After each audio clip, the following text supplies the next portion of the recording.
was a long rock pier running out into the Atlantic Ocean from the Uncut Main town beach. Today it reminded her of an accusatory gray finger, and when Franny Goldsmith parked her car in the public lot, she could see Jess sitting out at the end of it, just a silhouette in the afternoon sunlight. Gulls wheeled and cried above him, a New England portrait drawn in real life, and she doubted if any gull would dare spoil it by dropping a splat of white shit on Jess Ryder's immaculate blue chambray work shirt. After all, he was a practicing poet. She knew it was just because his 10-speed was bolted to the iron railing that ran behind the parking attendant's building. Gus, a baldy, paunchy town fixture, was coming out to meet her. The fee for visitors was $1 a car, but he knew Franny lived in town without bothering to look at the resident sticker on the corner of her Volvo's windshield. Fran came here a lot. Sure I do, Fran thought. In fact, I got pregnant right down there on the beach, just 12 feet above the high tide line.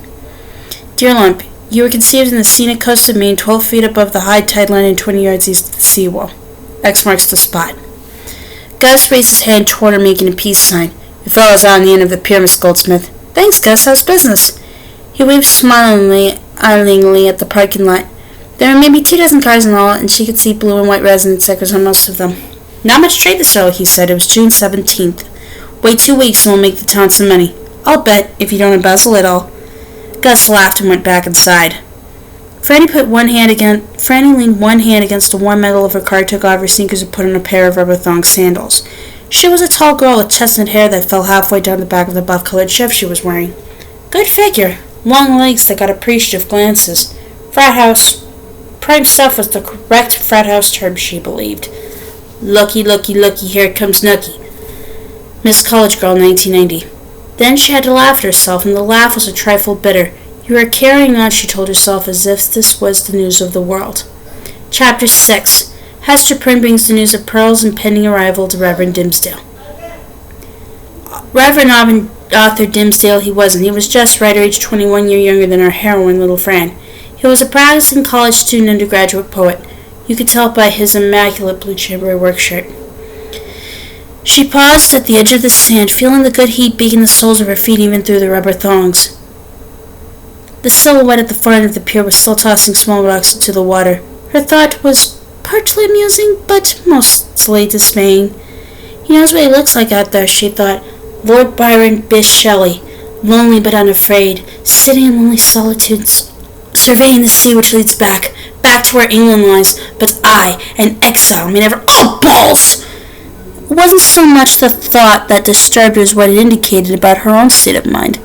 The young man she assumed she loved was sitting out there, and she was standing here, caricaturing him behind his back. She began to walk out along the pier, picking her way with careful grace over the rocks and crevices. It was an old pier, once part of a breakwater. Now most of the boats tied up on the southern end of town, where there were 3 marinas and 7 honky-tonk motels that boomed all summer long. She walked slowly, trying her best to cope with the thought that she might have fallen out of love with him in the space of the 11 days that she had known she was, quote, a little bit preggers, and, quote, in the words of Amy Lauder. Well, he had gotten her into that condition, hadn't he? But not alone, that was for sure. And she had been on the pill. That had been the simplest thing in the world. She'd gone to the campus infirmary, told the doctor she was having painful menstruation periods and all sorts of embarrassing irritations on her skin, and the doctor had written her a prescription. In fact, he'd given her a month of freebies. She stopped again, out over the water now, the waves beginning to break toward the beach on the right and left. It occurred to her that the infirmary doctors probably heard about painful menstruation and too many pimples about as often as druggists heard about how I gotta buy these condoms for my brother, even more often in this day and age. She could just as easily have gone to him and said, "Give me the pill, I'm gonna fuck." She was of age. Why be coy? She looked at Jessie's back and sighed. Because coyness gets to be a way of life. She began to walk again. Anyway, the pill hadn't worked. Somebody in the quality control department at the jolly old Alvarell factory had been asleep at the switch. Either that or she had forgotten a pill, and then had forgotten she'd forgotten since. She walked softly up behind him and laid both hands on his shoulders. Jess, who had been holding his rocks in his left hand and plunking them in the Mother Atlantic with his right, let out a scream and lurched to his feet. Pebbles scattered everywhere, and he almost knocked Franny off the side and into the water. He almost went in himself head first. She started to giggle helplessly and backed away with her hands over her mouth as he turned furiously around, a well-built young man with black hair, gold-rimmed glasses, and regular features which, to Jess's eternal discomfort, would never quite reflect the sensitivity inside him. "You scared the hell out of me!" he roared. "Oh, Jess," she giggled. "Oh, Jess, sorry. That's funny. It really is." "We almost fell in the water," he said, taking a resentful step toward her. She took a step back to compensate, tripped over a rock, and sat down hard. Her jaws clicked together hard with her tongue between them. Exquisite pain, and she stopped giggling as if the sound had been cut off with a knife. The very fact of her sudden silence, "You turned me off, I'm a radio," seemed funniest of all, and she began to giggle again in spite of the fact that her tongue was bleeding and tears of pain were streaming from her eyes. "Are you okay, Franny?" He knelt beside her, concerned. "I do love him," she thought with some relief. "Good thing for me." "Did you hurt yourself, Fran?" "Only my pride," she said, letting him help her up. "And I bit my tongue, see?" She ran it out for him, expecting to get a smile as a reward, but he frowned. "Jesus, Fran, you're really bleeding." He pulled a handkerchief out of his back pocket and looked at it doubtfully. Then he put it back. The image of the two of them walking hand in hand back to the parking lot came to her. Young lovers under a summer sun, her with his handkerchief stuffed in her mouth. She raised her hand to the smiling, benevolent attendant and says, "Uncut." She began to giggle again even though her tongue did hurt and there was a bloody taste in her mouth that was a little nauseating. "Look the other way," she said primly. "I'm going to be unladylike." Smiling a little, he theatrically covered his eyes. Propped on one arm, she stuck her head off the side of the pier and spat, bright red. "Ugh!" Again and again. At last her mouth seemed to clear, and she looked around to see him peeking through his fingers. "I'm sorry," she said. "I'm such an asshole." "No," Jessie said. Never meant yes. "Can we go get ice cream?" she asked. "You drive all by." "That's a deal." He got to his feet and helped her up. She spat over the side again, bright red. Apprehensively, Fran asked him, "I didn't bite any of it off, did I?" "I don't know," Jessie answered pleasantly. "Did you swallow a lump?" She put a revolted hand to her mouth. "That's not funny." "No, I'm sorry. You just bit it, Franny." "Are there any arteries in a person's tongue?" They were walking back along the pier now, hand in hand. She paused every now and then to spit over the side. Bright red. She wasn't going to swallow any of that stuff. No way. Nope. Good. She squeezed his hand and smiled at him reassuringly. "I'm pregnant." "Really? That's good. Do you know I saw He stopped and looked at her, his face suddenly inflexible and very, very careful.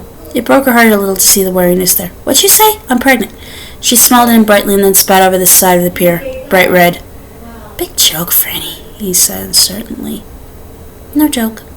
He kept looking at her, and after a while they started walking again. As they crossed the parking lot, Gus came out and waved to them. Franny waved back, so did Jess. They stopped at the Dairy Queen in US 1. Jess got a Coke and sat sipping it thoughtfully behind the Volvo's wheel. Fran made him get her a banana boat supreme and she sat against her door, 2 feet to the seat between them, spinning up nuts and pineapple sauce and ersatz Dairy Queen ice cream. "You know," she said, "Dairy Queen ice cream is mostly bubbles. Do you know that? Lots of people don't." Jess looked at her and said nothing. "Truth," she said. "Those ice cream machines are really nothing but giant bubble machines. That's how Dairy Queen can sell their ice cream so cheap." "Excuse me, slobbers. We had an off-print about it in business theory. There are many ways to defer a feline." Jess looked at her and said nothing. "No, if you want real ice cream, you have to go to someplace like a dairy ice cream shop. And that's..." She burst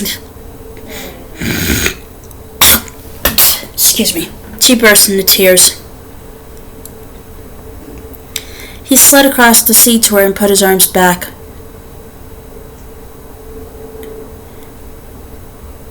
He slid across the seat and put his arms around his neck. "Franny, don't do that, please. My banana boat is dripping on me," she said, still weeping. His handkerchief came out again and he mopped her off. By then her tears had trailed off to sniffles. "Banana boat supreme with blood sauce," she said, looking at him with red eyes. "I guess I can't eat anymore. I'm sorry, Jess. Would you throw it away?" "Sure," he said stuffily. He took it from her, got out, and tossed it in the waste can. He was walking funny, Fran thought, as if he had been hit hard down low where it hurts boys. In a way, she supposed that was just where he had been hit. But if he wanted to look at it another way, well, that was just about the way she had walked after he had taken her virginity on the beach. She had felt like she had a bad case of diaper rash. Only diaper rash didn't make you pregnant. He came back and got in. "Are you really, Fran?" he asked abruptly. "I am really." "How did it happen? I thought you were on the pill." "Well, what I figure is once somebody in the quality control department of the jolly old overall factory was asleep, the switchman made a batch of pills went on by the conveyor belt. Or, two, they were feeding you boys something in the Union of New Hampshire's mess hall that builds up sperm. Or three, I forgot to take a pill and I've since forgotten the night. Oh, God." She offered him a hard, thin, sunny smile that he recoiled from just a bit. "What do you mean about, Fran? I just asked." "Well, to answer your question, I did have fun away on a warm night in April. Must have been the 12th, 13th, or 14th. You put your penis into my vagina and had an orgasm, thus ejaculating sperm by the millions." "Stop it!" he said sharply. "You don't have to tell what?"